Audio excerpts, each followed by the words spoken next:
Aujourd'hui, l'IA rédige mieux que nous. Genre, ça sert à rien d'essayer de se battre. Moi, je ne comprends même pas les gens qui rédigent eux-mêmes leurs posts. Vous êtes des conseillers avant d'être des vendeurs, vous êtes des conseillers avant d'être une agence. S'il n'y a pas 100% de ton énergie sur le commercial, c'est comme si tu ramais, mais je sais pas moi, avec des rames trouées, quoi. Tu vois ce que je veux dire ? Tu dois te dire et tu dois accepter le fait que le contenu va te rapporter 0 € pendant les 6 prochains mois. Tu vois, moi, je fais 100 000 impressions par semaine sur LinkedIn. Je te promets que si je vais pas parler aux gens pour les booker en rendez-vous, les gens ne bookent pas rendez-vous. Salut à tous, j'espère que vous allez bien. On se retrouve pour un nouveau consulting en live, cette fois-ci avec Martin. Tu te présenteras juste après. Comme d'habitude, on va faire une petite heure. Je vais essayer de t'aider. Tu as fondé une agence et là, tu expliqueras peut-être, tu es en espèce de transition. Donc, je pense que ça peut être intéressant aussi quand tu te présentes que tu expliques un peu la phase dans laquelle tu es pour que les gens comprennent. L'objectif, c'est que en une petite heure, j'essaie de te débloquer sur pas mal de sujets. Encore une fois, j'ai pas la prétention de pouvoir changer complètement la trajectoire de la boîte en une heure, mais je pense que ça pourra te servir. Encore une fois, pour que vous compreniez, il y a des éléments que vous allez peut-être pas avoir, mais en amont, tu as rempli un questionnaire qui, moi, me permet d'arriver au consulting en étant un minimum préparé. Donc, on vous rappellera certains points. Tu parleras peut-être de tes offres, etc. pour que tout le monde puisse comprendre. Mais si vous n'avez pas certaines informations, c'est normal. C'est parce qu'il a rempli un questionnaire en amont. Donc voilà, c'est parti. Écoute, je te laisse te présenter et puis feu. Hein. Ouais, parfait. Moi, c'est Martin. J'ai fondé une agence Viscali. Avant ça, j'avais cofondé une agence et progressivement, en fait, on a fermé justement cette dernière agence et maintenant je me focus en solo. Donc j'ai une agence sur la partie web et SEO et donc j'accompagne à la fois des boutiques e-commerce, des fondateurs de boutiques e-commerce et des boîtes dans l'immobilier à développer leur visibilité du coup sur un peu plus la partie IA, notamment le géo. Je pense que tu en as entendu pas mal dernièrement. Donc on a ce scope qui est assez data, on va dire, que ce soit sur la partie refonte jusqu'à un accompagnement de manière mensuelle, tu vois, là-dessus. Top. Donc il y a vraiment la partie, pour que vous compreniez bien aussi, il y a vraiment la partie création de site, avec toute l'infrastructure du site, le design, etc. Mais aussi derrière le déploiement du SEO sur la durée. Du coup, ça te permet d'avoir une offre en one shot, entre guillemets, avec la création du site et après une offre en récurrent avec le SEO. Entre guillemets, assez classique aussi des boîtes qui sont dans ton secteur d'activité, mais combo qui marche très bien au final. Est-ce que tu peux peut-être, pour que ça remette en contexte aussi, expliquer la situation dans laquelle t'es, sans forcément trop rentrer dans les détails, les objectifs que t'as sur 2026, parce que tu m'en parlais tout à l'heure. Parce que je pense que c'est intéressant pour les gens qui regardent, tu vois, de comprendre, ok, bon, là, il y a le consulting, certes, mais au final, où est-ce qu'il veut aller, à quoi ça va servir tout ce qu'on va se dire là maintenant, tu vois. Ok. Comme je l'ai dit, il y a maintenant 1 an, j'avais fondé une agence à Dubaï et donc on était sur la partie SEO. On a décidé de fermer l'agence pour différentes raisons. Et moi, j'ai décidé de continuer en solo. Mon objectif, clairement, étant donné que maintenant je suis tout seul, je suis dans une période, on dirait, de transition un peu. Parce que il y a restructurer, s'assurer que je puisse déjà récupérer certains clients. D'un point de vue delivery opérationnel, je me suis vraiment focus à au moins s'assurer de bien livrer les clients actuels. Et derrière, c'est de pouvoir run ça en solo et progressivement de redévelopper, l'agence, de passer un cap. En objectif purement cette année, moi je me suis fixé un objectif parce qu'avec l'ancienne agence sur 9 mois, on avait fait à peu près 120 000 dollars et on était plusieurs et là j'aimerais passer quand même un cap. Donc je me suis fixé un objectif financier à 200 000 dollars à la fin de l'année. Si c'est sur une partie MRR, si c'est une partie avec du one shot aussi. Mais c'est aussi pour ça que j'ai choisi ce business, on va dire, parce qu'il y a la partie MRR qui m'intéresse vraiment sur le long terme, sur la vision que tu as sur ton CA, la stabilité. Enfin, même si c'est pas pour ça que j'ai choisi d'être entrepreneur, mais je dirais que c'est ça l'objectif, et de s'assurer de constamment quand même être dans l'ère de l'IA. Et de pouvoir, ce que j'aime bien dire, anticiper pas mal en fait pour bien livrer les clients, quoi. Ça marche. Ok, top. Écoute, feu, moi il y a plusieurs choses, et de toute façon on en a parlé aussi, sur lesquelles tu as besoin que vous compreniez bien aussi, et comme ça après on rentre direct le consulting en lui-même. Il y a un sujet juste pour peut-être revérifier un peu les offres, regarder comment tu t'organises, etc. Voilà, vérifier qu'au niveau des offres, tout est good. Mais ça, on en a un peu parlé, j'ai l'impression que c'est bon. Il y a un vrai sujet d'emploi du temps. Aujourd'hui, tu te retrouves du coup tout seul alors que tu avais l'habitude d'être associé et vous pouviez vous répartir les tâches. Là, en l'occurrence, il va falloir que tu prennes une grosse partie des tâches. Et il y a pas mal de questions sur ton implication dans l'opérationnel que moi, je vais te poser qui vont peut-être me permettre de trouver des solutions. Donc ça va être un gros point pour moi. Tu vois, regarder ton emploi du temps et aussi essayer de te mettre en tête des éléments concrets qu'il faut que tu mettes en place derrière pour que ton emploi du temps ressemble vraiment à ce que tu veux faire, parce qu'on a beau, tu vois, on en avait déjà parlé même plusieurs fois, on a beau faire tout ce qu'on veut, si tes journées sont pas construites correctement pour pouvoir atteindre cet objectif dont tu viens de parler, malheureusement, tu y arriveras pas si, même avec tous les efforts du monde. Donc, je pense qu'il faut qu'on commence là-dessus. Et après, ce que je m'étais noté, c'est regarder la partie acquisition et donc dans la foulée, regarder la partie contenu. Tu me parlais aussi de la partie vente. On va dire qu'on peut en parler aussi dans la partie acquisition, parce que bon, générer du rendez-vous et générer des ventes, c'est très, très lié. Donc, on fait comme ça si ça te va? Ouais, très bien. Très bien. Ok. Donc, je rappelle, avant qu'on passe dans l'emploi du temps, tu as ces deux offres. Tu as les offres one-shot, entre guillemets, sur du site internet. Tu as les offres SEO. Comment, pour que tout le monde puisse comprendre et que moi aussi je puisse le comprendre, comment tu délivres ces deux offres? Qui t'aide? À quel point est-ce que toi, tu es concentré sur l'opérationnel là-dessus? Et comment est-ce que tes journées se déroulent vis-à-vis de ça? Je sais pas si tu vas te dire. Est-ce qu'on prend, moi j'ai pour habitude de prendre dès la partie, je veux dire, partir de l'onboarding en gros. Ouais. Et que ce soit les étapes et de voir, enfin, quels sont les différents players que j'ai. Voilà. Et le temps, en fait, voilà, qui tu positionnes, et le temps que toi tu y alloues aussi, pour que je comprenne au fait, ok, sa semaine elle ressemble à ça. Ouais. Comment est-ce qu'on améliore ça? On met des rituels, comme on disait tout à l'heure, pour que ça se fluidifie et que tu passes moins de temps peut-être sur des choses qui ont moins d'impact ou moins de levier. Pour te dire, sur que ce soit la création de site internet et la partie SEO, parfois elles sont jointes, mais quoi qu'il arrive, j'ai une consultante SEO plus un sous-traitant sur la partie site internet. Okay. Et donc, en fait, que ce soit sur de la création, sur particulièrement la création de site internet, la consultante SEO va agir et forcément la partie design et dev des personnes avec qui je bosse vont aussi agir. Donc, moi, sur cette partie-là, au début de l'onboarding, j'ai questionnaire, un espace sur le drive où ils ont accès pour drop tout leur asset qui est lié à la marque, s'ils ont déjà un branding, s'ils ont déjà des pitchs, des présentations. Donc tout ça c'est fait. Ensuite ils remplissent le questionnaire. J'ai un call d'onboarding avec eux où du coup je leur pose vraiment toutes les questions additionnelles que j'avais par rapport au questionnaire. Ça je pense que c'est plutôt bien rodé, on va dire. Et après les étapes sont assez claires sur la création d'un site qui sont, nous on a, étant donné qu'on a cette vision très SEO data classique qui part un peu de une page égale un mot-clé. Et maintenant, bon, on intègre aussi cette vision un peu plus GIO, même si c'est pas complètement différent. Du coup, on a forcément la partie contenu, structure de site, parce que c'est avoir une bonne base en fait d'un site internet sur pas juste avoir page d'accueil, service à propos, etc. Mais d'avoir quelque chose qui est plutôt vraiment ciblé sur leur positionnement, avoir un mix entre la partie business et ce que les gens recherchent, tu vois. Et donc que ce soit les problèmes que les clients. Si je prends un exemple d'une agence IMO, tu vois, c'est ça. Et du coup, on va vraiment se focus sur le contenu avant même en fait d'avoir, on va dire, designer le site. Et donc on fait ça en parallèle où on leur fait plusieurs propositions de DA qui ça c'est géré directement par les designers avec qui je bosse. D'accord.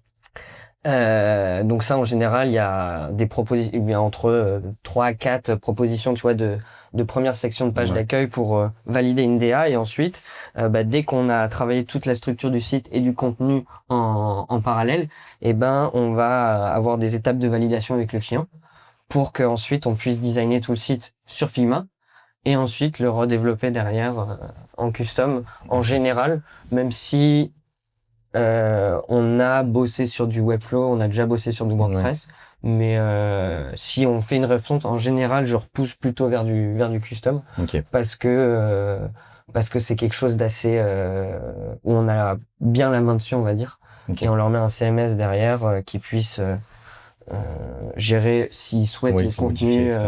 sur certains points.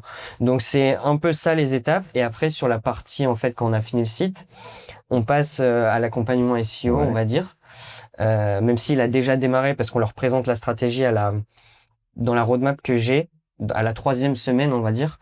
Donc sur la partie contenu, sur l'audit backlink qu'on a fait, parce que dans les SEO, bon, je pense que je vais pas apprendre non plus des dingueries aux gens, mais c'est autorité, contenu et Ouais. technique.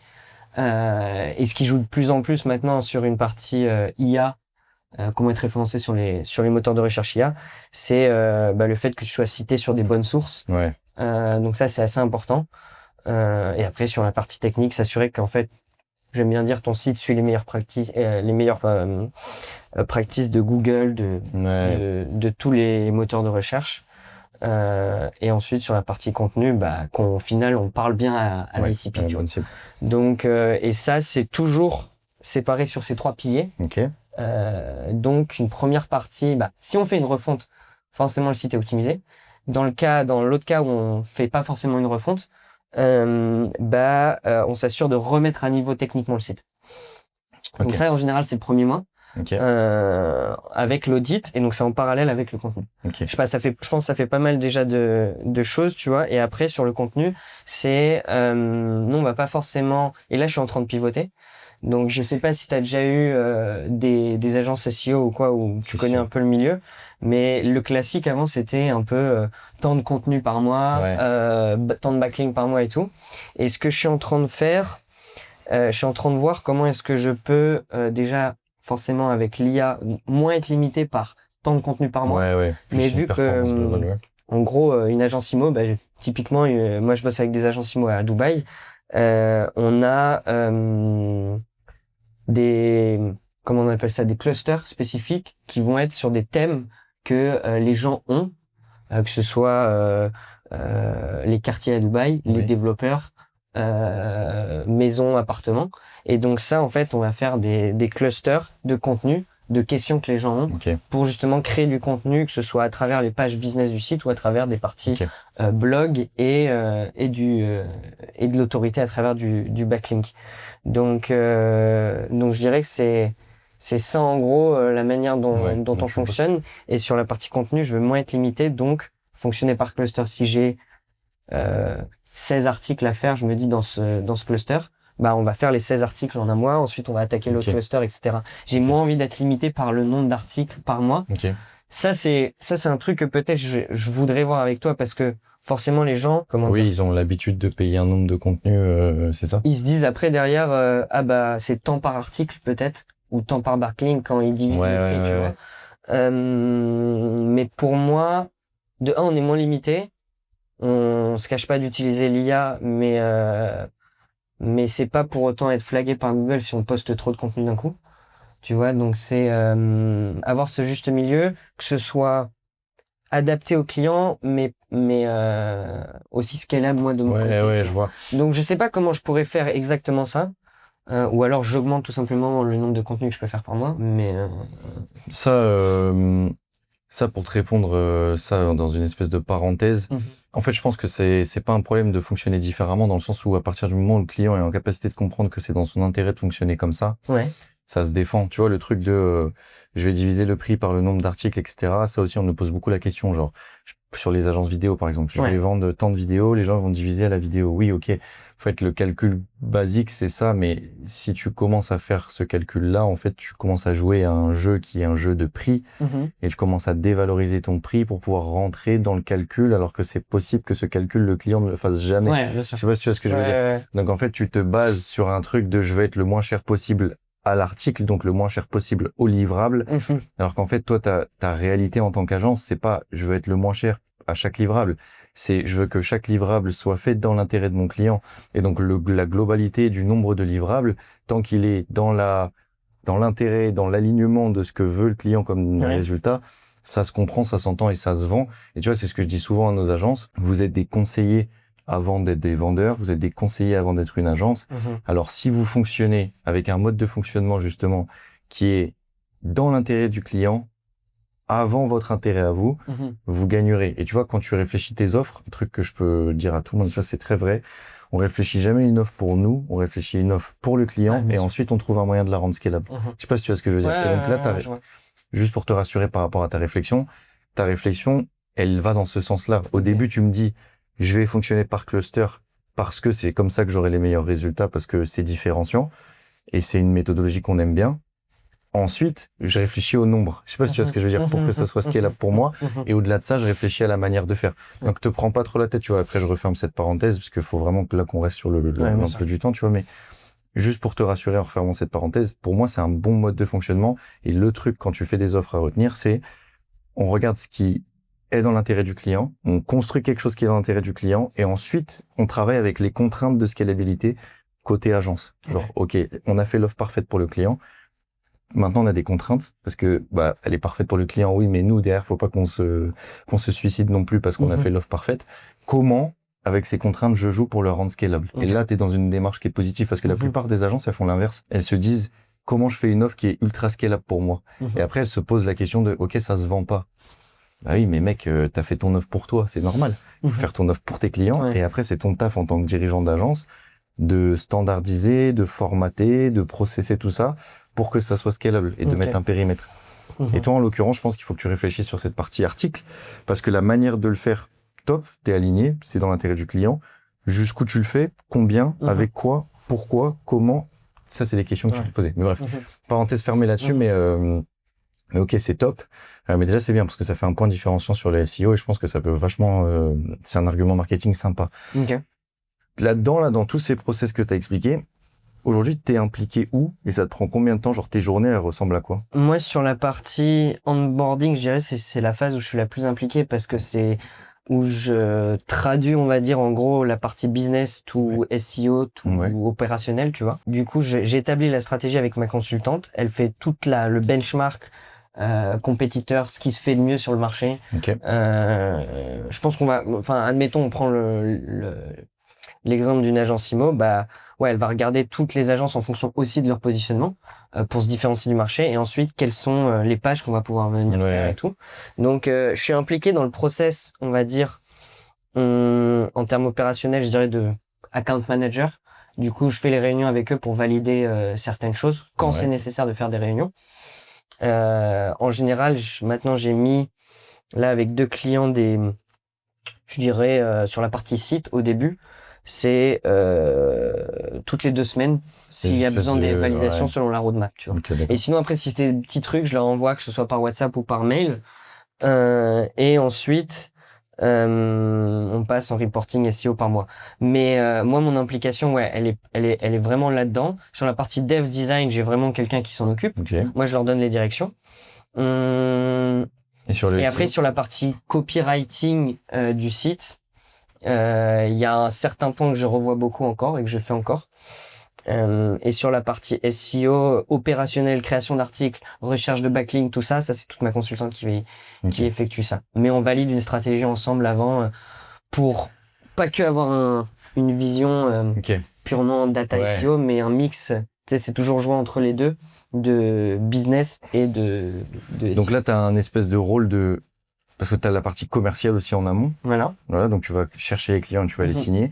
Et après, une fois qu'il est signé, tu as quand même un rôle de chef de projet, toujours un peu impliqué dans l'opérationnel, mine de rien. C'est ça. Ok, ça c'est intéressant. Pour moi, c'est le goulot d'étranglement que tu vas avoir, mais en fait, c'est un goulot d'étranglement normal. En gros, vu que là, tu as recommencé, maintenant c'est plus à zéro. J'avais mon associé qui gérait l'opérationnel un peu plus. C'est ça. Et donc en fait là, si tu veux, t'es en train de passer on est une double tête, c'est-à-dire, et ça c'est ce que je dis toujours quand il y a 2 associés, c'est t'en as un qui est commercial, l'autre qui est opérationnel. Là en l'occurrence, les deux se joignent et t'es le seul à gérer la partie commerciale et la partie opérationnelle. Quand t'es un solo founder comme ça, il y a une espèce de transition à effectuer entre je suis le commercial et le chef de projet et je suis simplement le commercial. à ta taille de boîte, je vais pas te mentir en te disant qu'il faut que tu arrêtes complètement l'opérationnel, etc. Tu viens de recommencer, ça date de il y a quoi, 3 semaines, un mois, même pas. C'est ça. Donc tu es obligé de retrouver de l'attraction. Étant donné que tu as déjà de l'expérience par le passé, que ça avait bien marché, etc., ça va aller vite. Mais mine de rien, tu vois, c'est toujours plus compliqué de mettre de l'inertie quand tu repars de zéro, même avec toutes ces compétences, toutes ces connaissances et le réseau que tu peux avoir, etc. L'inertie, en fait, est compliquée à aller chercher.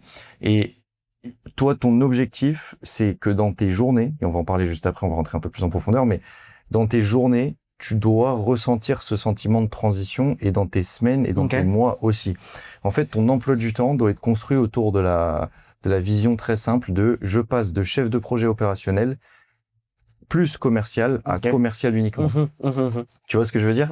Aujourd'hui, le rôle que tu as, ce serait le rôle que tu pourrais donner. Alors, je te dis pas de le faire maintenant parce que l'activité n'est pas encore assez, tu vois, il n'y a pas encore assez cette inertie pour que tu puisses le faire maintenant. Mais petit à petit, il va falloir que tu essaies de te libérer de 5% de tes tâches opérationnelles. Et puis, 5% en plus la semaine d'après, 5% en plus la semaine d'après, jusqu'à être libéré de 80-90% de ces tâches opérationnelles. Et très souvent, ce que ça va vouloir dire par le futur, c'est recruter un chef de projet validateur tel que tu l'es actuellement. Parce que là, tu as un rôle vraiment de plaque tournante organisatrice plus validateur. Mais si on réfléchit, oui, tu as un impact qualitatif et technique sur les prestations, puisque tu as dit que c'était toi qui faisais la petite traduction commerciale à opérationnelle.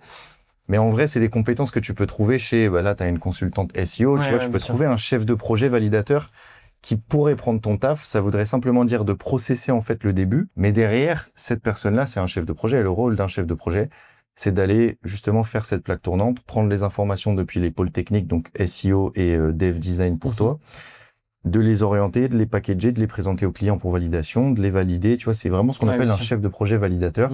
Et dans une boîte comme la tienne, c'est extrêmement important d'avoir ce genre de profil. Ces profils qui sont pas forcément techniques et qui sont pas forcément non plus très créatifs, mais c'est des profils qui sont rigoureux, disciplinés et qui vont te permettre de te sortir de l'opérationnel. La vérité, c'est que toi, aujourd'hui, tu ne peux pas le faire. Parce que je t'ai dit, il faut que tu signes, faut que tu signes, faut que tu signes.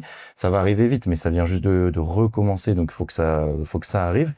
Maintenant, toi, tu dois être obsédé dans la construction de ton emploi du temps pour aller vers cette transition, justement, de je veux me sortir de ce truc-là. Et plus vite je m'en sors, plus vite ça veut dire que je peux recruter quelqu'un. Pourquoi? Parce que plus vite tu te sors des petits, genre tu sors de 2% de l'opérationnel, ensuite 3%, ensuite 10%, 15% d'opérationnel. Ces 15% de ton emploi du temps, ils vont être mis sur la phase acquisition commerciale, ce qui va te permettre de créer, encore une fois, de l'inertie, parce que ça aussi, tu vois, il y a de l'inertie côté opérationnel, mais il y a de l'inertie aussi à aller chercher côté commercial, et c'est peut-être le plus difficile. Et souvent, tu vois, quand on a des transitions comme ça, et nous, on récupère pas mal des fondateurs, ou même des fondatrices qui sont dans une phase de transition, ils galèrent en fait parce que ils mettent de l'effort beaucoup sur l'opérationnel, et donc, du coup, ils mettent pas 100% de leur énergie, ou du moins quelque chose qui se rapproche des 100% vers la partie commerciale. Sauf que quand tu fais une phase de transition comme ça, s'il n'y a pas 100% de ton énergie sur le commercial, en fait, c'est comme si tu ramais, mais je sais pas moi, avec des rames trouées, quoi. Tu vois ce que c'est compliqué. Du coup, ton emploi du temps, il doit juste avoir ça en tête, c'est comment, semaine après semaine, je me sors de ces petits bouts d'opérationnel. Et ça passe dans un premier temps par donner de plus en plus de responsabilités aux consultants qui sont déjà présents.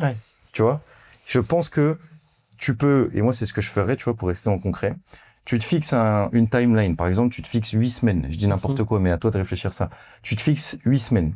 Sur ces 8 semaines, tu vas me découper semaine par semaine ta prochaine sortie de l'opérationnel. Je sais pas ce que c'est.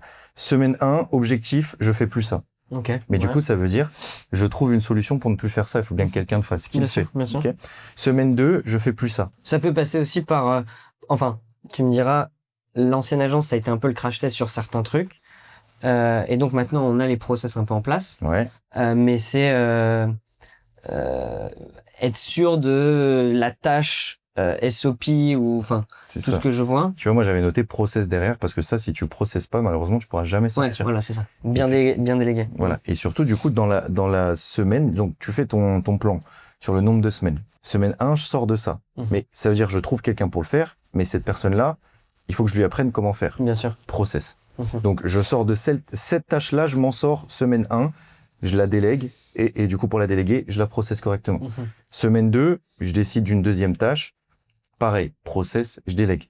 Troisième tâche, quatrième tâche, et ainsi de suite. Là, je t'ai parlé de 8 semaines.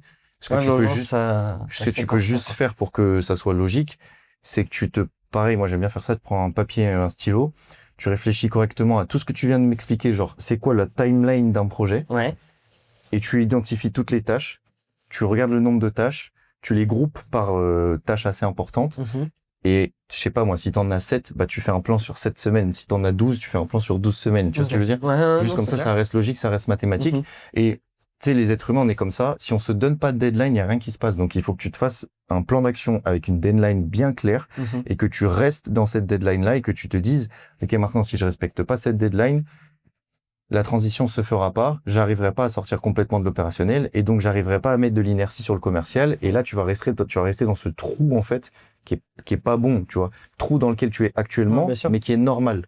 Parce que là, t'es en période de transition et que ça fait 3 semaines que t'as repris la boîte. Par contre, dans 3 mois, si t'es encore dans ce trou, ça fait chier, quoi, tu vois. Donc, pour ne plus être dans ce trou-là, faut se fixer cette deadline-là. Et t'as compris comment la faire. Faut que tu prennes juste un papier, un stylo, tu notes toutes les tâches qui te prennent du temps sur l'opérationnel et hop, tu trouves un moyen de les processer et de les déléguer. Point important. Dans un premier temps, cette deadline-là, tu vas jouer avec les ressources actuelles. Donc, les consultants que t'as actuellement, toi, l'IA, il va falloir que tu fasses preuve d'inventivité. Au bout de 12 semaines, au bout de 8 semaines, je sais pas combien de temps il va te falloir pour faire ça. Normalement, tu vas récupérer des points de temps, des points d'énergie, si tu veux, sur la partie commerciale. Ça veut dire que ton énergie, elle va basculer petit à petit vers le commercial. Si c'est bien fait, on en parlera après, commercial et contenu, du coup, acquisition globale. Techniquement, il y a d'autres clients qui doivent rentrer. Mais du coup, ça va te créer un autre problème, mais que cette deadline-là, que t'auras permis de résoudre aussi, ou du moins d'anticiper, c'est que, en termes de charge opérationnelle, l'équipe que tu as actuellement ne pourra pas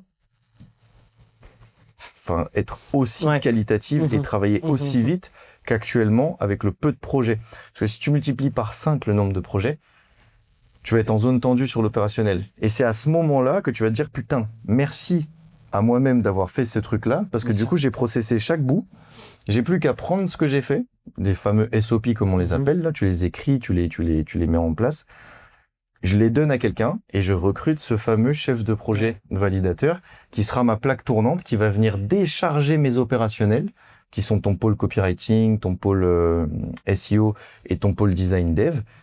Tu viens les décharger en recrutant et en plaçant un chef de projet. Tu peux recruter quelqu'un en freelance, il y en a des extrêmement bons en freelance.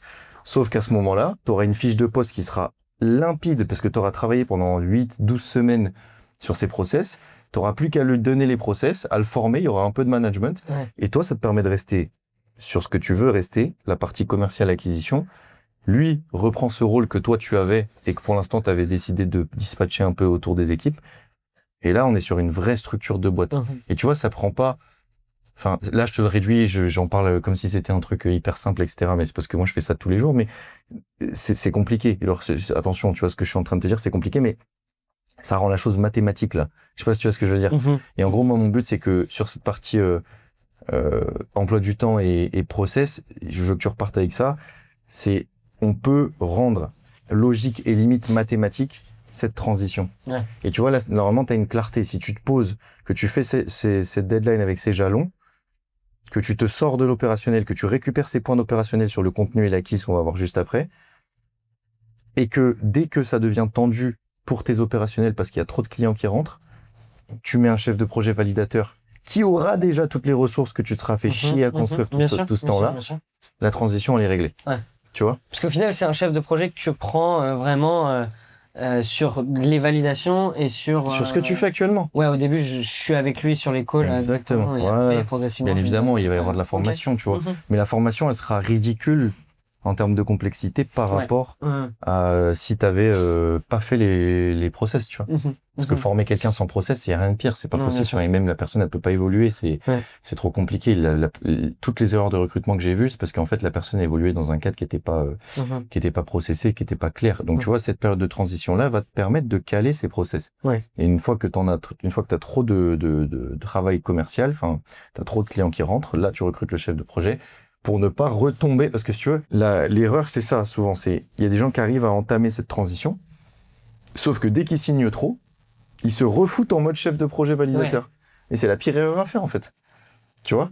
Et donc, aujourd'hui, toi, si tu fais genre 5 fois plus de chiffre d'affaires qu'aujourd'hui, ou même 7 fois plus, j'en sais rien, t'es à une personne de faire tenir la baraque et de garder le niveau d'exécution et la qualité que tu as, c'est similaire à celle que tu as aujourd'hui. Je sais pas si tu vois ce que je veux dire, sans être dans l'opérationnel. Ouais. Et c'est juste ça qu'il faut que tu comprennes. Et c'est pour ça qu'il faut que tu entames cette transition de cette manière-là. Ok. Et après, au niveau de ton emploi du temps, il y a ces fameux rituels et tout, et je te laisserai peut-être me poser une question ou deux par rapport à ça, parce que tu m'as dit que tu en avais. Mais tu vois, ces fameux rituels ou même la manière d'organiser ton emploi du temps, moi, il y a une grosse règle dans les emplois du temps que je donne, et après, c'est chacun fait ce qu'il veut, entre guillemets. Nous, on a des méthodologies, on a des trucs, mais en fait, c'est quand même vachement très personnel l'emploi du temps, tu vois. Alors, quelqu'un qui a des enfants versus quelqu'un qui en a pas, bah, en fait, t'as pas les mêmes emplois du temps, tout simplement, parce que t'as pas la même vie. Mais moi, je donne une règle, c'est que le matin, il vaut mieux travailler sur la boîte, donc sur cette partie acquisition, contenu, sales, et l'après-midi dans la boîte. Tes process, tes SOP, faire le plus important. Exact, voilà, tes petites validations de projet parce que t'es encore impliqué maintenant, etc.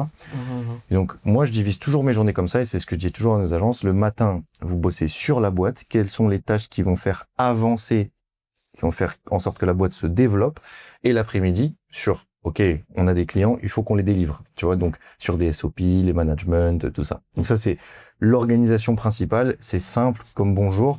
Juste, c'est à respecter. Et toi, en ayant connaissance de ce que je viens de te dire, et en sachant que tu as cette transition à faire, c'est simple, hein. Le matin, il faut que tu te concentres sur l'acquisition, on va en parler juste après, et l'après-midi, que tu te concentres sur cette transition. Tu vois? Alors oui, tu auras toujours des trucs clients à faire, etc. Mais l'après-midi doit être dédié à je construis mon jalon, là, je construis ma deadline avec mes étapes, machin, etc. Et je construis mes SOP, et je construis mes trucs. Tu vois ce que je veux dire? Et le matin, focus, sales, acquisition, contenu. Ouais. Et tu te poses plus la question, tu vois. Et après, je sais pas si toi, tu avais des questions par rapport au rituel ou trucs comme ça, si tu as des galères particulières par rapport à ça.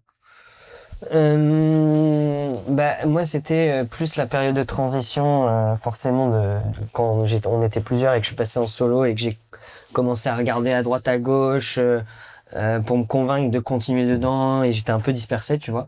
Donc là, maintenant, je suis dans une phase où vraiment, j'ai repris des clients et donc, d'un point de vue journée, je sais un peu plus à quoi ça ressemble. Ouais. Mais faut vraiment que, au final, comme tu dis, je pense que c'est une plutôt bonne solution d'avoir une roadmap, tu vois, en fonction des étapes que j'ai sur 8 semaines, 12 semaines, etc. Pour vraiment me pousser. C'est pas au final le temps me dégager du temps. Non, c'est obligé à faire la transition. Mais c'est aussi me mettre des deadlines, me dire, cette tâche-là, ça prend 2 heures et pas plus. Ou alors, tu vois, j'ai déjà regardé des mecs qui disent, au final, si tu te mets si tu te mets un timer et tu te dis ça va faire 1 heure, tu vas le faire en 1 heure au lieu que. Ouais, c'est la loi de, je sais plus comment, Parkinson. Ouais. Donc, et ça, je me dis, c'est quelque chose que vraiment je peux mettre en place et quoi qu'il arrive, pour l'opérationnel, faut que je le fasse avec les moyens du bord aussi. C'est ce que je te dis. Et donc, tu dois faire cette transition. Et du coup, qui me libère au final, qui me pousse derrière, à me remettre vraiment dans l'acquisition. Et je sais très bien, parce que j'ai bossé dans des anciennes agences ou start-up avant où j'étais purement commercial. Mais oui, tu vois. Et je faisais que ça et j'aimais bien faire ça. Et donc, faut juste que je reprenne. D'un côté, je me dis le rythme en quelque sorte. Et si j'ai quelqu'un qui gère l'opérationnel, si tout est rodé et je sais que je suis confiant sur ce fait que tout est bon, oui, je vais kiffer aussi, me remettre à fond là-dedans. Bien sûr. Surtout que ça va te rapporter de l'argent, tout simplement. Ouais, mais en fait, vois-le comme un jeu. Genre, moi, je pense le meilleur conseil que je pourrais te donner par rapport à cette transition et l'état d'esprit que tu dois avoir et tout, vois-le comme un jeu. Vois-le comme des points de pourcentage. Genre, t'as 100% de ton temps, t'as 100% d'énergie, tu vois, on va dire ça, en tant que personnage. Aujourd'hui, il y a peut-être 75% ou 80% de tes points d'énergie qui sont focus sur l'opérationnel, donc tu travailles dans la boîte avec ces 80 points d'énergie. Comment est-ce que de ces 80 points d'énergie, j'en délègue 60 pour que il me reste, tu vois, la majorité, que je prenne ces 60-là, que je les ajoute aux 20 qui étaient dédiés au commercial, que j'inverse la tendance et que 80% de mes points d'énergie soient concentrés sur la partie commerciale, tu vois. Et donc, il faut le voir comme un jeu. Alors, et comme dans un jeu, genre, les compétences, les skills, les machins et tout, ils vont arriver petit à petit. Tu vas pas faire une transition de toute mon d'un énergie, coup, c'est impossible. C'est pour ça que je te dis, il faut que tu te fixes une deadline. Le problème, c'est que nous, êtres humains, tant qu'on n'a pas cette deadline, c'est ce que tu disais, c'est très juste, c'est la loi de Parkinson.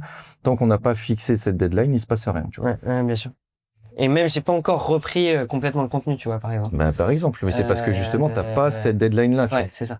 Non. Et donc là, en fait, pourtant, j'en faisais avant. Oui, et ça va marcher. Et tu vois, t'as des compétences commerciales. Ce que je te disais, t'as un bon réseau. T'as la boîte quand même qui fonctionnait bien avant, donc t'as toute cette identité-là aussi qui te suit et ces compétences. Donc c'est juste comment est-ce que tu réinverses ça. Et pour moi, ça passe par se fixer une roadmap, quoi, tu vois, se fixer un truc clair. Et après, tu vois, juste pour toucher 2 mots sur la partie rituelle et tout, moi, si j'étais toi, je me prendrais pas trop la tête pour l'instant, à l'heure actuelle, avec tous ces rituels, tout ça. Peut-être aussi un truc que je peux te donner, c'est que moi, j'aime bien le lundi matin me poser avec moi-même, tu vois, comme si je me regardais sur un miroir, face à un miroir, je vais y arriver, et que je faisais un audit, entre guillemets, de la semaine dernière et une préparation de la semaine d'avant. C'est ce que j'appelle le CEO time, tu vois. C'est un bloc d'1h30, 2 heures où en fait je regarde un peu ce qui s'est passé de mon côté perso, mais aussi du côté de la boîte sur la semaine. Et je planifie la semaine prochaine en termes de chiffres, en termes de mentalité, en termes de charge opérationnelle aussi. Tu vois, je vais regarder les plus grosses tâches et j'essaie de les prioriser. Franchement, ça, c'est le truc que je conseille à tout le monde de faire le lundi matin. Ça permet de mettre un coup d'accélérateur sur la boîte. Tu peux aussi réunir tes équipes, par exemple, si tu bosses beaucoup avec tes consultants, pendant une petite demi-heure le lundi. Nous, tu vois, c'est ce qu'on fait. On a un weekly avec toute l'équipe le lundi à 11h30. Ça dure 30 minutes. C'est juste pour prendre de l'info de la part de chacun. Chacun parle et explique ce qu'il va faire cette semaine, s'il y a des goulots d'étranglement, etc. Franchement, ça, c'est les 2 rituels, si j'étais toi, que j'implémenterais. Tous les autres rituels, et nous, genre, on en a 50 000, tu vois, on accompagne des boîtes qui ont genre 15, 20 employés, donc là, t'es obligé, par contre, de trouver un espèce de rituel. T'as des points, t'as des weekly avec chaque pôle, etc. Dans ton cas, là, tant que la transition n'est pas faite et que t'as pas ajouté cette personne-là qui vient valider tout l'opérationnel et que t'es pas chargé jusque là opérationnellement, te prends pas la tête avec d'autres rituels. CEO time, tu te poses 1 heure et demie avec toi-même sur ce qu'il faut que tu fasses, sur ce qui s'est passé, point. Weekly, potentiellement avec tes équipes, tes 2-3 personnes en interne, juste pour prendre de l'info. Ok, les gars, on a tel client cette semaine. Qu'est-ce que vous allez faire? Est-ce que vous avez besoin de moi? Est-ce que vous avez tous les éléments? Ok, c'est bon, on peut avancer. Super, hop, let's go. Moi, je vous explique juste ce que moi, je vais faire de mon côté. Tac, tac, tac, boum. Tu vois, tout le monde est au courant. Ça crée aussi une petite cohésion d'équipe, c'est sympa. Et une fois que tu as compris ces weekly-là et ce CEO time-là qui est le lundi matin, tous les autres lundis, on reste dans cette optique, tous les autres lundis, tous les autres jours, on reste dans cette optique de matin sur la boîte, après-midi dans la boîte. Et franchement, si tu fais ça, en termes d'emploi du temps, c'est propre. Tous tes blocs, etc., mets-les en fonction de ça. Tu as un bloc de prospection, le matin sur la boîte. T'as un bloc de SEO pour un client, après-midi dans la boîte. Et ça aussi, c'est très scientifique. Tu vois, c'est pas moi qui le dis. Genre, en vrai, c'est pas moi, le charbon, machin, qui raconte ça. C'est juste que le matin, ton cerveau fonctionne à 100% de ses capacités. Enfin, il fonctionne pas à 100%, mais tu m'as compris. Il est bien plus pertinent, bien plus puissant le matin. Et l'après-midi, il l'est moins. Donc, je dis pas qu'il faut faire de la merde avec ses clients. C'est pas ce que je dis, mais dans ton cas, pour faire la transition, c'est ce que je t'ai dit, il faut que tu tires le levier tellement fort sur la partie acquisition pour refaire partir l'effet d'inertie que tu es obligé de mettre le temps de concentration le plus qualitatif le matin. Ouais, bien sûr. Tu vois? Et donc après, ne te stresse pas par rapport à ça, parce que je sais aussi que ça peut être je vois avec nos boîtes, un espèce de stress de l'emploi du temps, je m'organise mal, je sais pas comment m'organiser, etc. Si tu respectes ce que je viens de te dire, t'es très bien organisé déjà. Non, bien sûr, après, objectif et en fonction des reviews de la semaine, mais c'est quelque chose que je souhaite mettre en place, que j'ai pas encore mis, que j'avais avant quand j'étais dans des équipes de vente, tu vois, sur que ce soit le nombre de leads contactés, tous ces trucs-là. Mais je t'apprends rien, je sais juste que tu vois. Ouais, non, là-dessus, faut recadrer juste. Mais vu que je suis tout seul, c'est sûr qu'il faut être plus strict avec soi-même. C'est ça. Donc non, je pense que là-dessus, en tout cas niveau rituel, c'est quelque chose que maintenant je comprends. Et après, vu que je vais me dégager un peu de l'opérationnel, maintenant c'est aussi en fonction de ces CEO time le lundi, je vais pouvoir voir combien de temps ça me prend pour, je dis une bêtise, créer autant de contenu, contacter autant de personnes, avoir autant de réponses et tout ça. Ouais. Et donc après, allouer mon temps en fonction au niveau acquisition, contenu. Exactement. Et faire ce qui me plaît, ce qui me rapporte le plus d'argent aussi. Voilà, et c'est pour ça que je t'ai pas bombardé d'autres rituels, que je t'ai pas dit ok tu mets un bloc de prospection 2 heures le mardi matin. Il y a tellement d'inconnus, et t'as raison dans la manière dont tu y réfléchis, que tu peux pas figer. On sait pas, t'as raison, on sait pas ce qui va te rapporter de l'argent. On sait pas si publier sur LinkedIn ça va t'en rapporter. J'imagine que oui, mais tu vois, on sait pas si faire du call ça va t'en rapporter, même si aussi je pense que oui.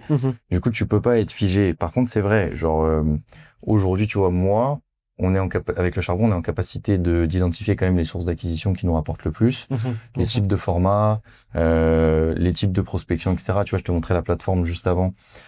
Ça est en train de marcher très très bien. Genre, on est en train d'essayer de valider les hypothèses qu'on a, mais on a eu énormément de traction, énormément de leads, ça plaît beaucoup, ça crée une appréciation ultra positive. Du coup, bah ça c'est un élément, tu vois, genre là j'ai passé ma journée d'hier quasiment à faire le truc que je t'ai montré tout à l'heure.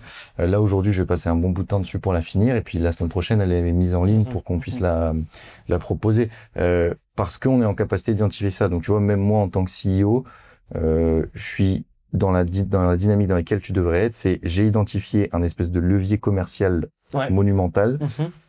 La majorité de mon temps et je bourrine dessus, tu vois ce que je veux dire. Okay. Pareil, cette vidéo, pourquoi est-ce qu'on l'a fait? Déjà, c'est pour t'aider parce que ça nous fait kiffer, mais surtout aussi parce que c'est un asset marketing pour nous. Et on sait que à travers ce que je suis en train de te conseiller, d'autres vont voir, je l'espère, la pertinence de ce que je suis en train de dire et se dire oh putain il est pertinent, je vais regarder ces vidéos et puis peut-être qu'un jour ils auront envie de bosser avec nous. Mais tu vois, c'est des trucs qu'on est en capacité d'identifier aujourd'hui. Donc moi ma matinée, je la passe avec toi, mais l'après-midi je vais la passer dans la boîte à faire ma putain de plateforme. Tu vois. Donc en fait je respecte aussi ces éléments-là et je me stresse pas trop avec quelles vont être les tâches. Il faut absolument que je fasse ça, il faut absolument que je fasse ci. Non, je me dis juste si le matin je bosse sur ma boîte et l'après-midi je bosse dedans. Ok, c'est carré. Et tu vois, ce matin, j'ai rien fait d'autre que faire le consulting avec toi parce que ça me prend beaucoup d'énergie. Je l'ai préparé avant. Cet après-midi, je vais rien faire d'autre que coder la plateforme et la mettre en ligne. Mais j'ai gagné ma journée. Et en fait, il faut que tu vois les choses comme ça. Et avec le temps, comme tu le dis, tu seras en capacité d'identifier les leviers sur lesquels tirer. Et donc, tes journées, elles seront divisées en deux. Genre, le matin, levier 1. L'après-midi dans la boîte. Donc je sais pas quel sera ton levier dans la boîte. Ce sera sûrement du management de tes équipes ou d'autres tâches, je sais pas, des SOP ou intégrer l'IA à la boîte, des trucs comme ça. Et tu vois, tu te retrouveras vachement dans un emploi du temps simpliste comme ça. Je pense qu'il faut arrêter les emplois du temps trop compliqués, machin. Il faut simplifier tout ça. Ouais, et ça, je pense après c'est bon, un truc, parce que bien évidemment, il y a une période où tu vois, je me comparais à pas mal d'autres agences ou quoi. Bien évidemment, on n'est pas au même stade. Déjà. Mais c'est après arriver à forcément, c'est peut-être plus, je me dis, par rapport à la partie acquisition ou contenu. Mais c'est comment est-ce que je fais avec les ressources que j'ai actuellement quelque chose. Enfin, quoi qu'il arrive, ça passe par du test, tu vois. Donc faut retester et voir ce qui marche pas. Et forcément, du coup, il y a la variante temps aussi qui rentre en jeu. Mais c'est comment avec les ressources que j'ai, j'arrive à combiner contenu de qualité. Je suis pas trop dans la, on va dire, idéologie quantité à fond, tu vois. Mais c'est comment juger, tu vois, le temps que j'alloue bien au contenu qui va permettre de me ramener. Et je suis prêt à consacrer pas mal, quoi, tu vois. Ouais, je sais. Mais ça pareil, je vais essayer de te donner des billes là-dessus parce que c'est vachement important. Ça me permet aussi de faire la transition sur la partie acquisition, contenu. Je pense qu'on peut la traiter en même temps. Et comme ça permettra aussi de clôturer là-dessus et au moins tu auras pas mal de billes. En gros, le niveau posture et état d'esprit, c'est là-dessus que tu dois vraiment comprendre. Les méthodologies en elles-mêmes, c'est pas que ça sert à rien que je t'en parle maintenant, mais c'est que, comme tu le dis, on a trop d'incertitudes, on sait pas quel levier va servir à rentrer du chiffre, donc je vais pas c'est ce que je dis à tout le monde, je vais pas t'inventer une méthodologie genre, alors là, tu prends ton téléphone, tu fais ci, tu scrapes ça. Non, faut tester des trucs, tu l'as très bien dit. Par contre, au niveau mentalité, faut que tu comprennes un truc. Là, t'es dans une phase de transition où je fais que de le répéter, mais je fais exprès de le répéter pour bien que tu le comprennes. Il faut que tu identifies le plus vite possible les leviers qui vont te permettre de sortir de cette transition. D'accord? Quand on prend ça et ce que je viens de dire en compte, qu'est-ce que ça veut dire? Identifier le plus vite possible, ça veut dire tester les choses qui te rapportent le plus de résultats ou qui te permettent d'avoir des retours du marché le plus rapidement possible. Tu m'as parlé du call. Est-ce qu'il y a quelque chose de plus rapide que le call? Non, tu décroches ton téléphone, tu as une réponse. Clairement. Retour du marché. Le call, pour moi, ça en est. Le réseau, tu m'as parlé du fait que tu étais bien connecté, etc. Je vais discuter avec quelqu'un, je vais prendre un café, je lui présente mes offres, retour du marché instantané. Le mec devant son café, il te fait un retour du marché. Donc moi, je chercherai pas la nouvelle méthodologie ou la nouvelle truc, et après, je viendrai au contenu après. Je chercherai en termes de prospection et d'acquisition, quelles sont les méthodologies d'acquisition qui me permettent d'avoir le retour le plus instantané du marché, de manière volumétrique, tu vois. Beaucoup de call, beaucoup de WhatsApp, par exemple, tu vois, les e-commerçants, c'est une de tes cibles. Même les agents IMO ici aux Émirats, c'est terrible. Enfin, ils utilisent tous WhatsApp à mort. WhatsApp, retour direct. Call, retour direct.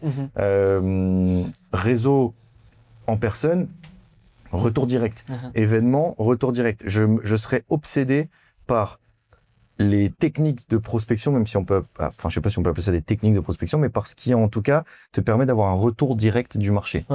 Ok? Premier point. Et là, on en a déjà identifié 2 ou 3. Donc après, comment est-ce que tu le fais? Qui tu cibles? Quels sont les messages? On pourrait y passer 1000 ans. Ça, mais ça, c'est du testing, tu vois. Ça, s'il faut qu'on rentre plus en détail dans les ressources, etc., on peut en reparler, mais tu vois, quelles sont les méthodologies que tu vas utiliser? Pour moi, ce qui se rapproche le plus d'une réponse directe de quelqu'un, d'un être humain, tu vois. Parce que, on n'a pas parlé des ads pendant tout ce consulting, parce que j'imagine qu'elles sont bien, et moi, je les trouve bien. Des ads, j'ai dit des ads ou des offres? Non, ouais, j'ai dit des ads, mais des offres. Oui, parce qu'en fait, j'ai lu ads ici. Mais des offres, et tu vois, je regardais ça. On n'a pas parlé des offres, mais parce que, pour moi, elles sont bien. Ok? Donc après, les offres, ce que je dis à tout le monde, c'est que là, elles ont l'air clean, elles sont simples. Il y a une offre principale. On a un upsell avec du MRR qui est sur le SEO. Top. Ouais, parce qu'avant, on avait différentes offres en fonction de, typiquement le nombre d'articles ou le nombre de backlinks, tu vois. Mais là, c'est et je me suis dit, autant avoir, mais c'est simple, en fait. Et tu vois, putain, des offres, j'en vois tous les jours. Donc, si j'ai pas de retour à te faire pour l'instant sur les offres, c'est qu'elles sont vraiment bien.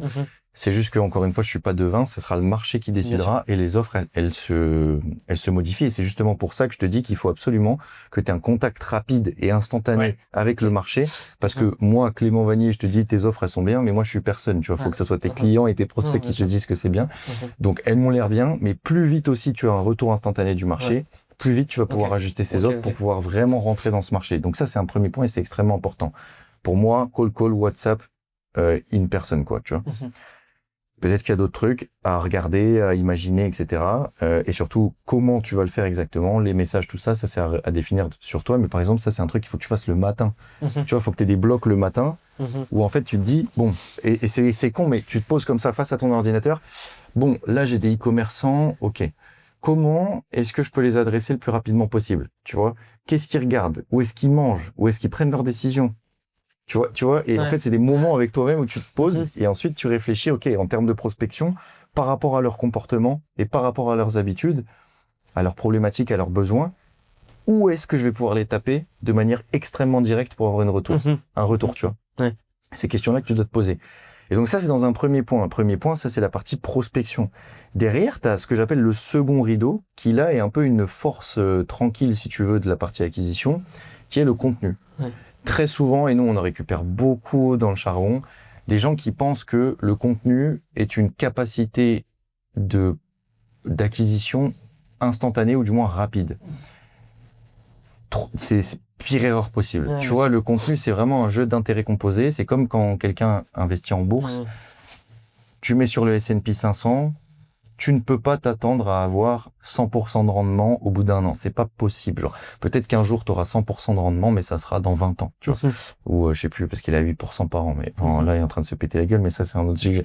Mais tu vois, les gens voient le contenu comme une technique de prospection.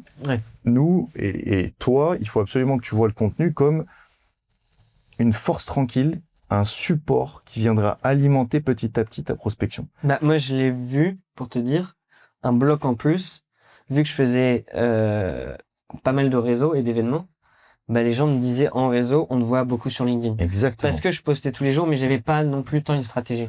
mais je sentais que ça apportait quelque chose, tu vois. En fait, il faut le voir comme ça et ça va te permettre de déstresser aussi par rapport à ça. Toi, dans ta situation actuelle, et attention, je mets les mots bien clairs là-dessus parce que je dis toujours des conseils qui sont relatifs à ton contexte. Tu vois, par exemple, ce que je te conseille là, je le conseillerais pas pour moi. Enfin, c'est d'ailleurs pas ce que je fais moi, mais c'est normal, on n'est pas au même endroit, on ne cible pas les mêmes personnes, enfin, ça n'a rien à voir. Dans ton cas à toi, dans la phase de transition dans laquelle tu es, tu dois te dire et tu dois accepter le fait que le contenu va te rapporter 0 € pendant les 6 prochains mois. Ok. Et il faut que ça soit très clair, tu vois. Ouais, non, bien sûr. Faut te dire, là, tu vas ramer dans le vide. Ouais. Mais c'est OK, parce que à partir du 7e mois, tu vas voir les résultats, tu vois. Et c'est ce qu'il faut se dire quand on crée du contenu et quand on est dans une phase comme ça où on reprend une boîte et qu'on remet de l'attraction, l'énergie ne doit pas être dans le contenu. L'énergie doit être dans la prospection. Qu'est-ce qui va te rapporter de l'argent? C'est la prospection. Tu vois, moi, je fais 100 000 impressions par semaine sur LinkedIn. Je te promets que si je vais pas parler aux gens pour les booker en rendez-vous, les gens ne bookent pas rendez-vous. Tu vois ce que je veux dire? Alors qu'ils disent « Ah putain, trop bien ton contenu ». Et en fait, les gens ne vont pas prendre rendez-vous parce que quelqu'un qui prend un rendez-vous depuis un contenu, c'est de plus en plus rare. Les gens sont ultra sollicités, il y a des ads dans tous les sens, tout le monde est bon en contenu. Tu vois ce que je veux dire? Certains apportent de la valeur, d'autres apportent une autre valeur. Enfin, il y a à boire et à manger pour tout le monde. Les barrières à l'entrée dans la création de contenu n'existent quasiment plus. Donc, il y a un moment donné où le contenu, aujourd'hui, pour nous, entrepreneurs, doit être vu comme un socle qui vient renforcer la partie prospection, qui vient donner de la légitimité à la partie prospection, plutôt qu'une source d'acquisition à part entière. Ça peut le devenir. Par exemple, t'as des entrepreneurs qui ont juste une chaîne YouTube, ils font jamais de call to action, ils font jamais rien, et ils ont une source d'acquisition énorme. Mais c'est ce que j'appelle des anomalies de marché. Mathématiquement et scientifiquement, ça devrait pas marcher comme ça. Donc il faut vraiment pas s'en inspirer. Toi, dans ton cas, et ça aussi c'est un des points importants avec lesquels je veux que tu repartes, je veux que tu comprennes que pendant les 6 prochains mois, ton contenu va te rapporter 0 €. Peut-être que ça t'en rapportera, c'est pas grave, mais moi, dans ta tête, je veux que tu te dises, c'est ça. Ça m'en rapportera pas. Par contre, je veux que tu sois obsédé par, je vais créer du contenu de qualité, et je vais documenter, et je vais montrer mes études de cas, et je vais parler de mes équipes, je vais parler de moi en tant qu'entrepreneur, et tous ces éléments-là vont faire des intérêts composés. Ça va faire des intérêts composés, ça va faire des intérêts composés, et au bout du 7e mois, 8e mois, 9e mois, 12e mois, il y a des gens qui vont me mentionner « Ah putain, pas mal ton contenu LinkedIn, c'est cool que tu m'appelles, je voulais qu'on en parle. » Boum. Et là, tu vas te dire « Ok, putain, ça fait 12 mois que je me fais chier, mais merde, ça sert à quelque chose. » Et c'est, par exemple, nous, au Charbon, c'est exactement ce qui se passe. Ça fait 1 an et demi que j'ai pas arrêté de publier sur LinkedIn. Aujourd'hui, il n'y a pas une personne qu'on a eu en call qui n'a pas vu passer un post LinkedIn.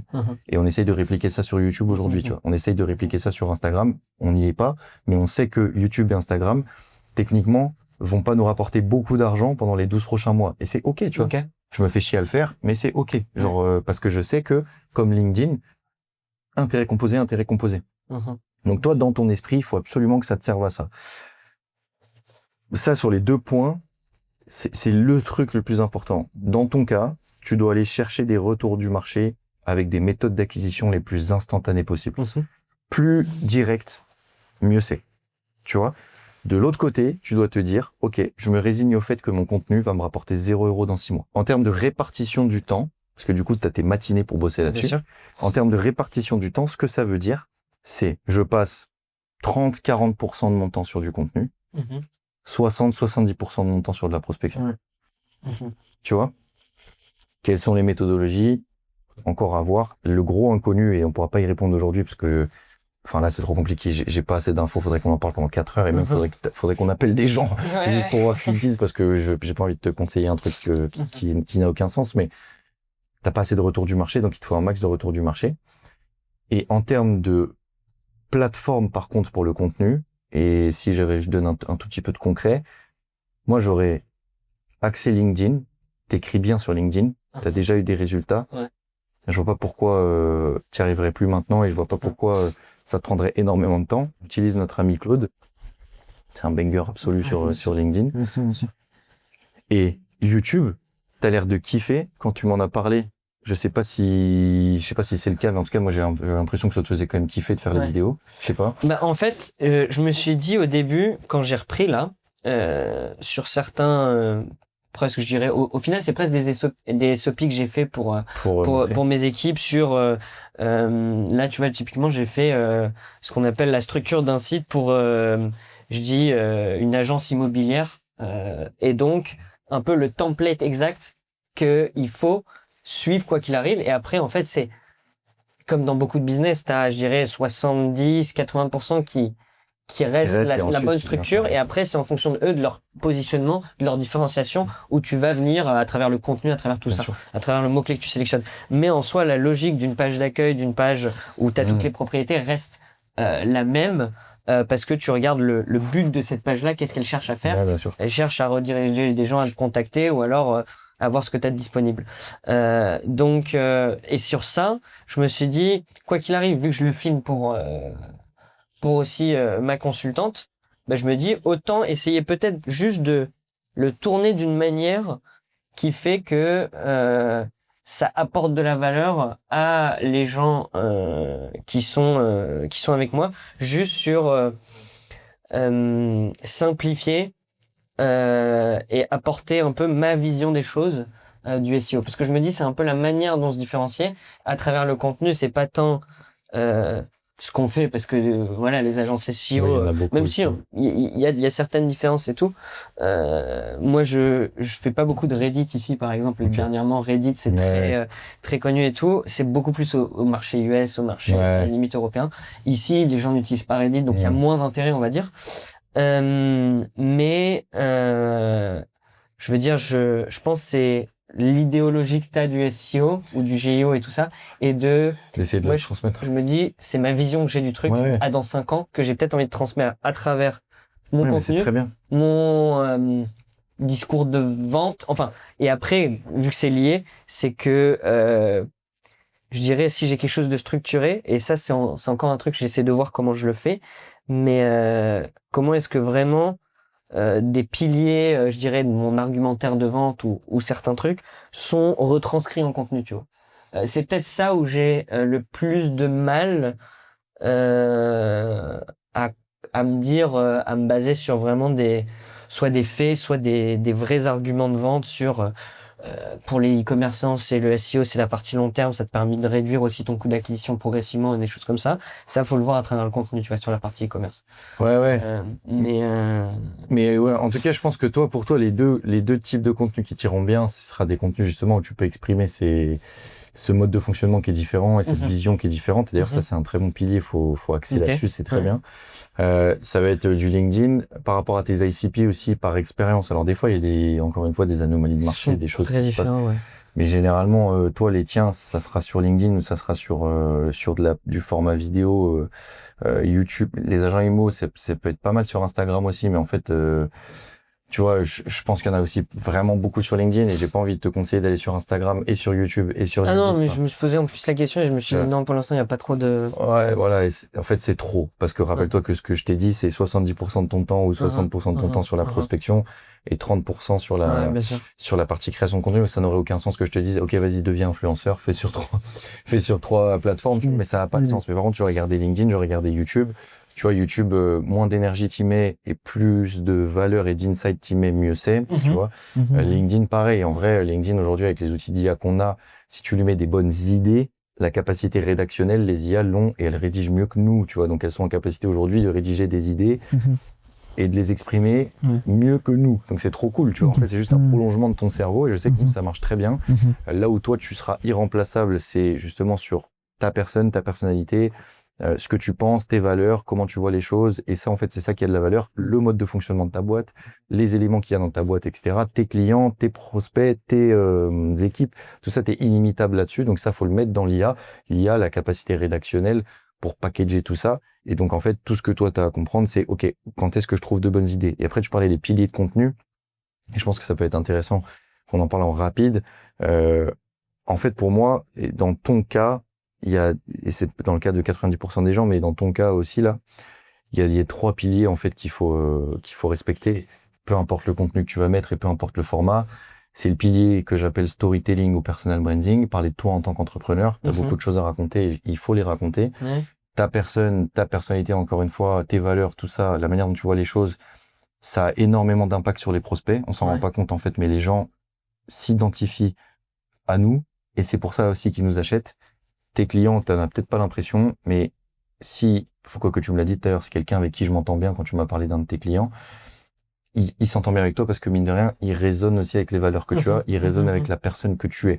Et donc, il faut montrer ce genre de choses. Je te dis pas de partir dans des rallyes de bullshit, mais il faut montrer. Tu vois, il faut montrer qui tu es, ce que tu crois, et notamment, tu vois, ta vision de ton expertise, il faut la montrer, c'est hyper important. Parce que les gens s'accrochent à ça.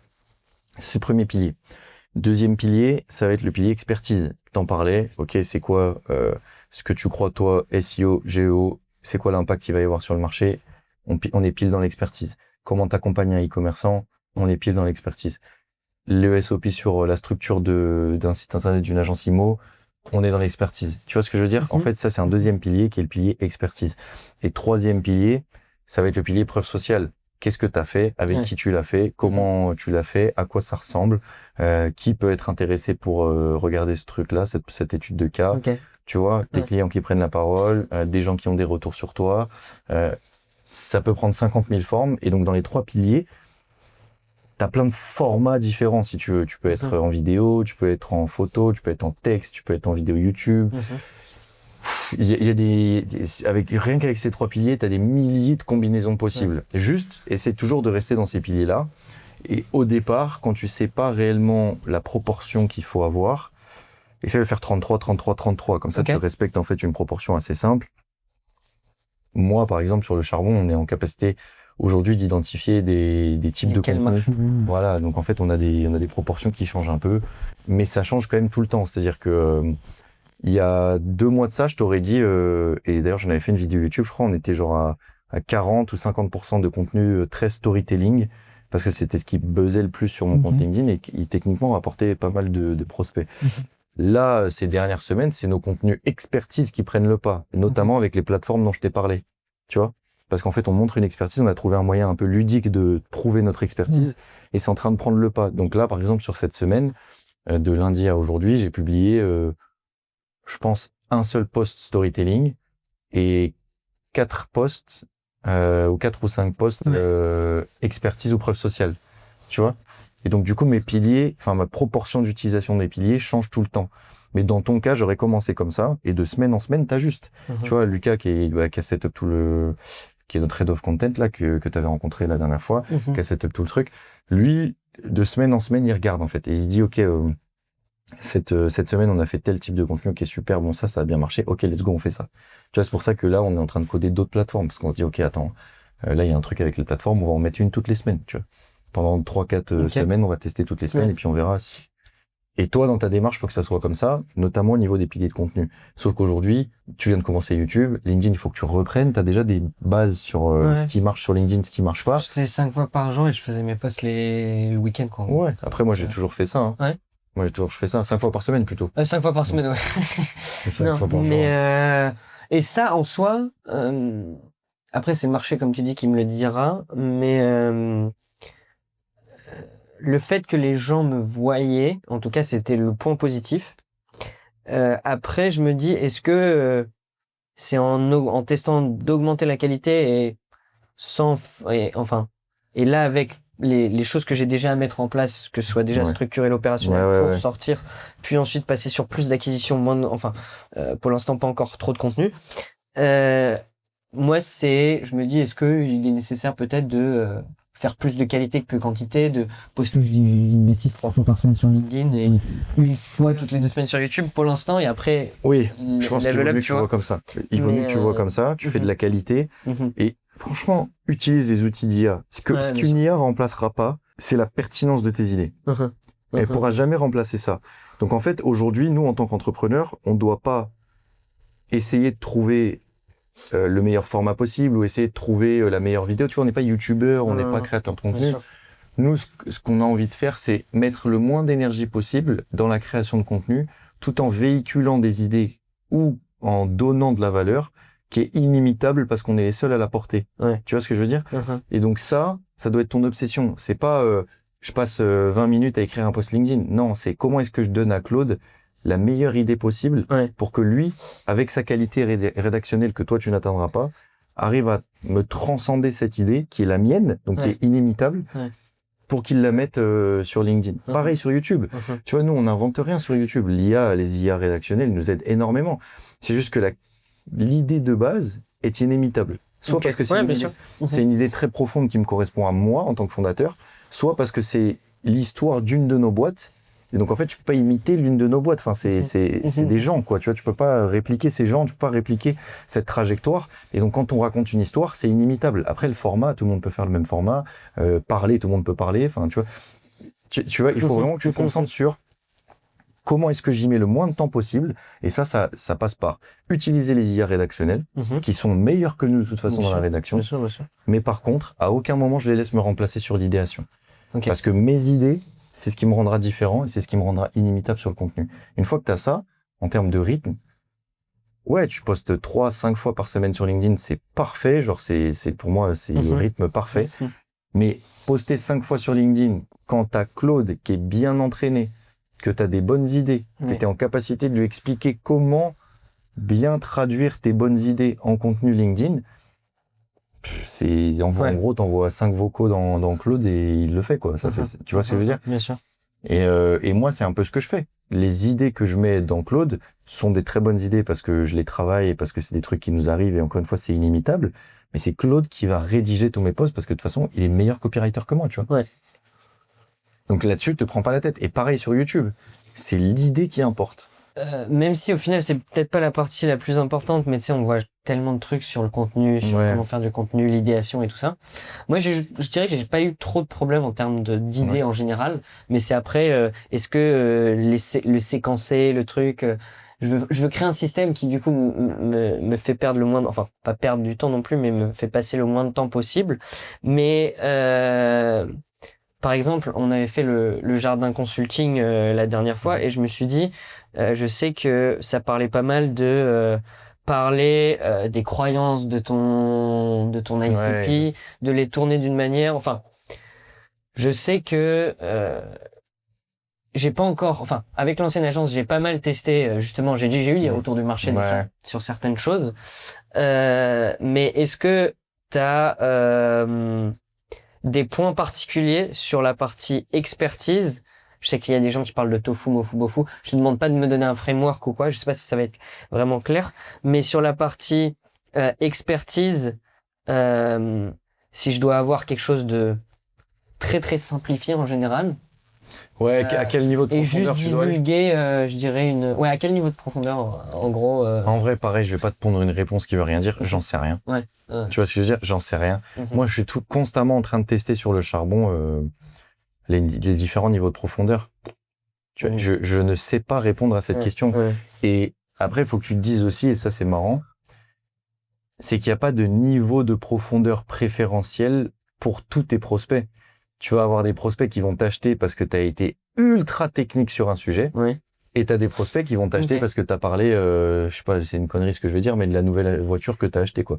On le voit, ça, tu vois, il y a des mecs qui postent leur voiture sur LinkedIn et puis ça leur rapporte des clients. Non, bien sûr. Donc le niveau de profondeur, il est inexistant, mais ça rapporte des clients, tu vois. Donc en fait, sur la partie expertise en particulier, moi, mon process, mais il est tout le temps en itération, je regarde, et c'est ce que je disais la dernière fois justement au Jardin Consulting, je regarde les douleurs, je regarde les raisons émotionnelles de mes prospects, et j'essaye de les traduire en résultats méthodiques. Tu vois, genre, tu as telle problématique, voici comment la résoudre.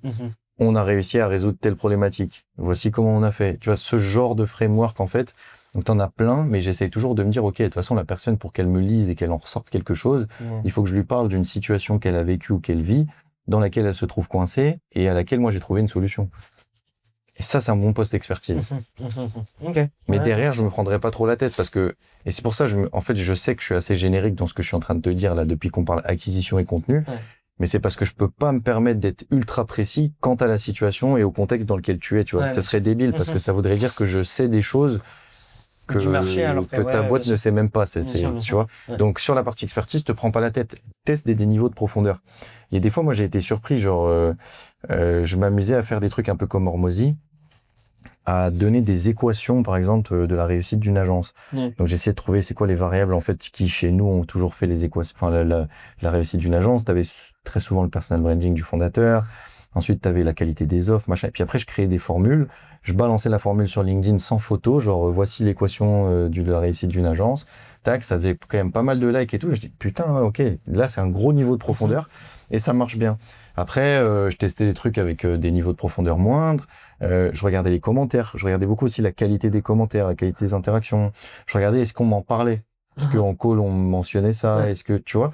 Et ça me donnait des indications. Par exemple, quand toi, tu me dis, et t'es pas du tout la première personne à me le dire, que il y a un passage de la vidéo qu'on a faite devant le grand écran 3D là, qui t'a marqué. Moi, ça allume, en fait. Ça allume quelque chose dans mon cerveau où ça t'a marqué sur l'aspect emploi du temps. Et donc, ça, moi, tu vois, ça, tu le sais pas là parce que je sais dans ma tête, mais après, je vais aller voir Lucas, je vais dire, frérot, faudrait peut-être qu'on fasse un contenu sur l'emploi du temps parce que, en plus de toi, dans le charbon, on a pas mal de boîtes qui galèrent avec leur emploi du temps. On l'adresse beaucoup, tu vois, on a des coachings spécifiques et tout. Ça m'indique un truc. Ouais. Et toi, ta partie prospection, vu que tu vas passer 70% de ton temps de développement de la boîte sur la partie prospection, ça va te nourrir aussi d'informations qui vont nourrir ton contenu expertise. Oui, c'est ça. Tu vois? Et il faut juste les retenir, ça. Et c'est des trucs tout cons, mais prends des notes iPhone. Genre, moi, ça, c'est le plus gros cheat code que j'ai. Les gens, et je comprends pas. Moi, si je regarde mes notes, j'ai 50 000 notes, en fait. Parce que je prends tout le temps en notes. Et ce que toi, tu m'as dit tout à l'heure, crois-le, c'est dans ma tête. C'est juste que là, j'ai pas eu le temps de noter parce qu'on est ensemble, etc. Mais tout à l'heure, je note et on va en faire quelque chose de cette idée. Il faut que tu adoptes le même comportement. Et plus tu adoptes ce comportement rapidement, plus tu fais face au marché avec la prospection et plus direct c'est, plus tu auras d'infos et plus ton contenu sera précis. Mais après, ce qu'il faut se dire aussi, c'est que même aujourd'hui, dans le charbon, on n'est pas certain des contenus qu'on écrit, surtout sur la partie expertise, parce que c'est tout le temps en train de bouger. Ouais.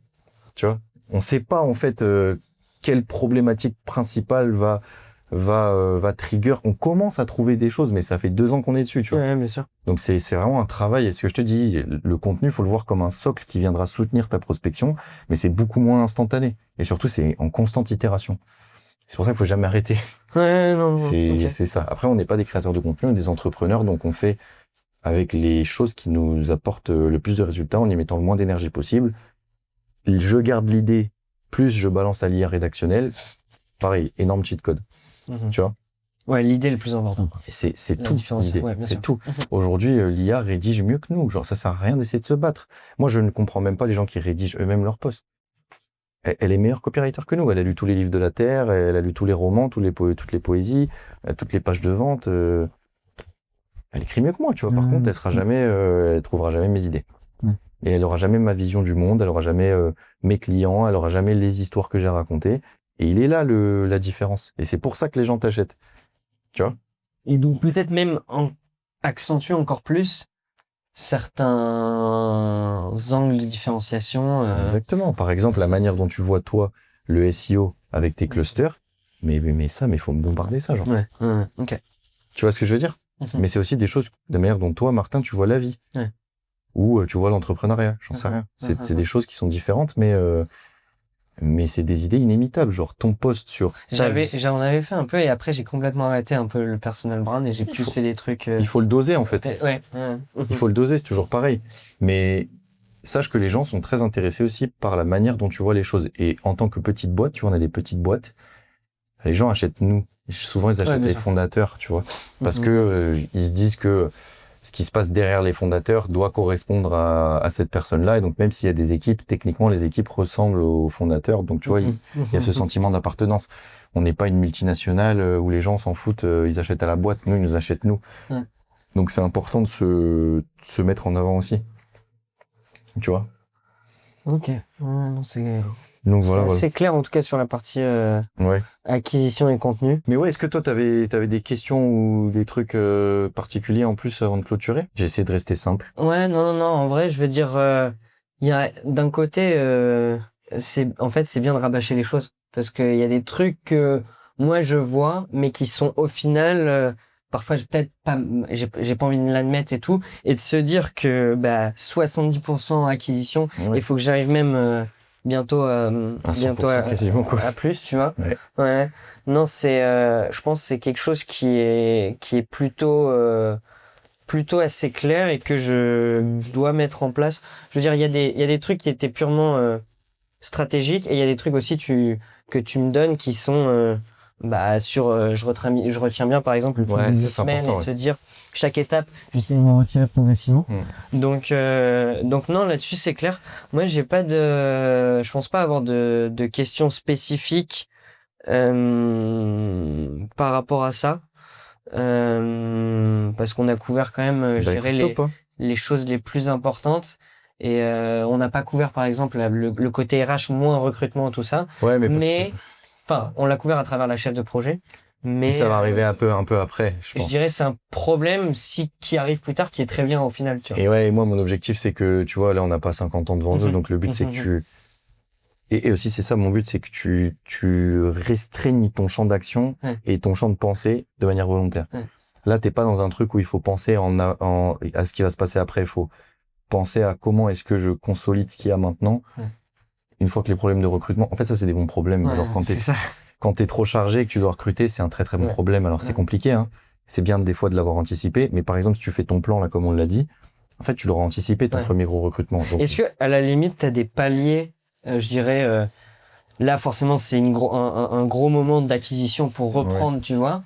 ouais, à partir de quand... Stabiliser un petit peu pour s'assurer que, en fonction de tout ce que tu as ramené, il n'y a pas de goulot d'étranglement. Il faut peut-être revoir, tu vois, enfin, le fait de devoir bosser dessus constamment et un palier d'acquisition. Enfin, je sais pas si c'est propre aussi à chacune des boîtes. Ouais. Moi, sur la partie, vu que je joue beaucoup sur la partie long terme avec mes clients, vu que c'est du SEO et la LTV pour moi qui est, je pense, un des trucs les plus importants dans mon agence, je me dis, il faut quand même que je m'assure constamment de bien livrer, tu vois.